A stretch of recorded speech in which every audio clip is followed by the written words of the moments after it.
Welcome to where the stones have a story to tell. I missed you all, and I'm back. It has been a little while. I had a project that took up a great deal of my time. I've wrapped that up, and I can get back to more enjoyable things here in the forest at Gilbert Hills in Foxboro, Massachusetts. I would like to take this opportunity to catch you up on what we've been doing until now with the series and where we'll be going next.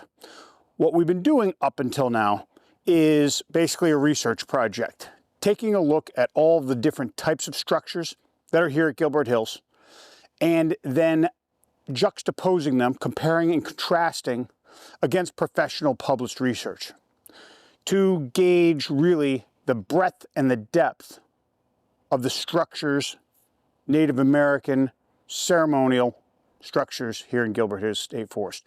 We're about at the end of that portion of the series. There are probably a couple more to do, and I'll probably feather those in as we go along. But fear not, there are 3 more segments yet to be filmed.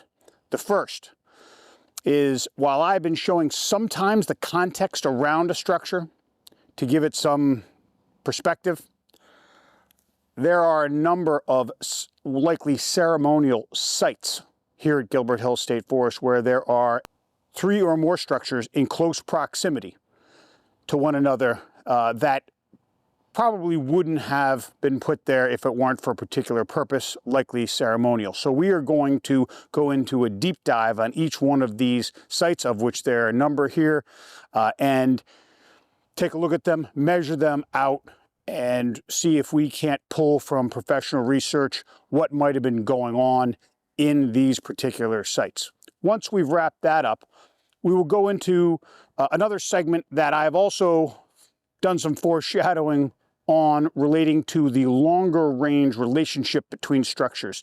Every now and then, a fair amount actually, of structures I've found create an angle, whether it's the exit angle of a prayer seat, which we played around with, whether it is an angle created by a standing stone.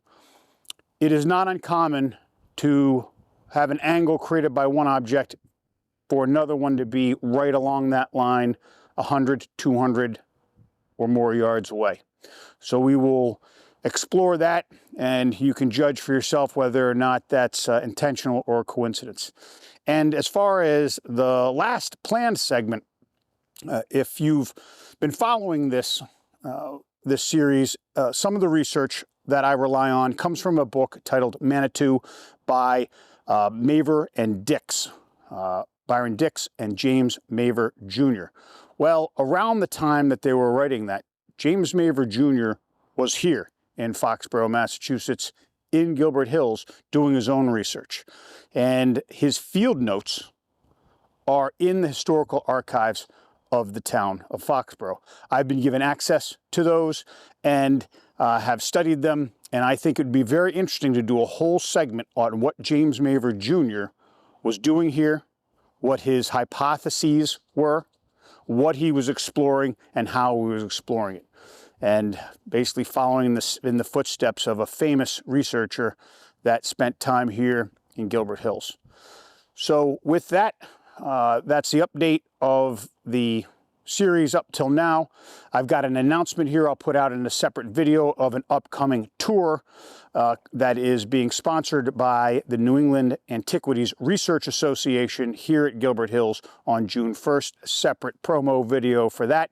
And then we'll be rolling out more videos of some structures and getting into that next segment around ceremonial sites. So thanks for staying with me. As always, appreciate it, and see you next time.